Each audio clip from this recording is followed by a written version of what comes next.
Ladies and gentlemen, Bruce Springsteen.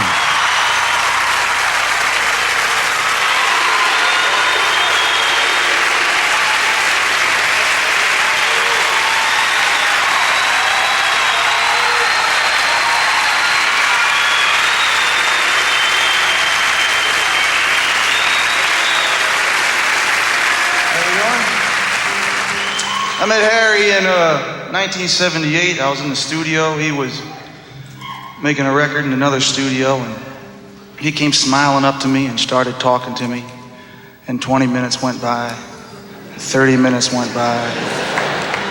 Talked about everything, politics, music. I said, he's a nice guy.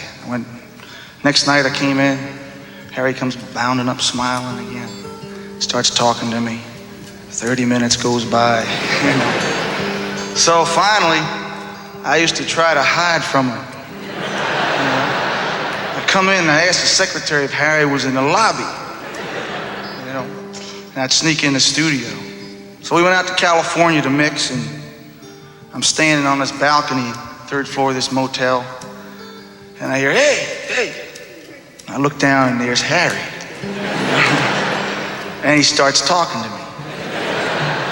Talks to me for about 40 minutes, standing down there looking up. He was trying to get me to do something, And he said one thing that I always remembered. He said, gee, I play one night for me and one night for the other guy. And later on, when I was trying to put my music to some pragmatic use, I remembered what he said. Not being bent to extremism, I wasn't as generous as he was, but he's probably laughing right now. Anyway, do this for you.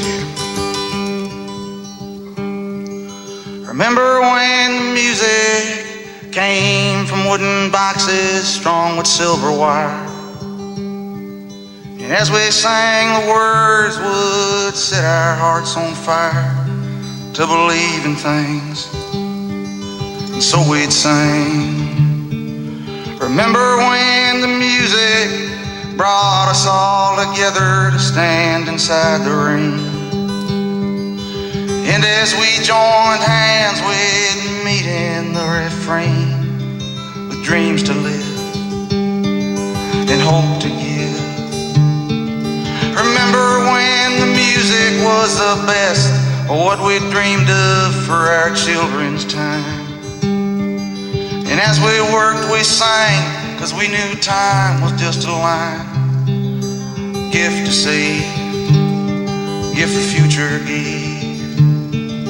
Remember when the music was a rock that we could cling to so we'd not despair, and as we sang we knew we'd hear an echo in the air, and if we weren't smiling then, we'd smile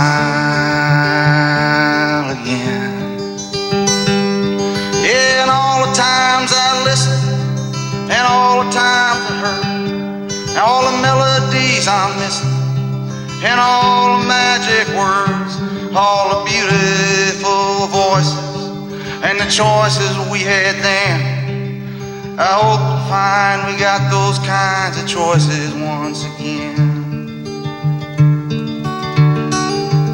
I remember when Sandy sent me this tape, I listened to it and I said, gee, this is a little on the corny side. And I sat down and I tried to think what the song was about. And I guess there was a time when people felt that music provided you with a greater sense of unity, a greater sense of shared vision and purpose than it does today. In my generation, we were the generation that was gonna change the world. Somehow we were gonna make it a little less lonely, a little less hungry, a little more just place. But it seems that when that promise slipped through our hands, we didn't replace it with nothing but lost faith. And now we live in times are pretty shattered. I got my music, you got yours. The guy up the street, he's got his. And you could kind of sit back and say, not cynically, but truthfully, well, maybe all men are not brothers. And maybe we won't ever know who or what we really are to each other. But I think Harry instinctively knew that it was going to take a lot more than just love to survive. That it was going to take a strong sense of purpose, a duty, and a good clear eye on the dirty ways of the world. So in keeping his promise to himself, he reminds us of our promise to ourselves. And that tonight, alongside Harry, it's that promise that his spirit would have us remember and honor and recommit to. So, do something, and may his song be sung. Remember when the music was a glow on the horizon of the newborn day, and as we sang the sun come up and chase the dark away, and life was good, for we knew we could.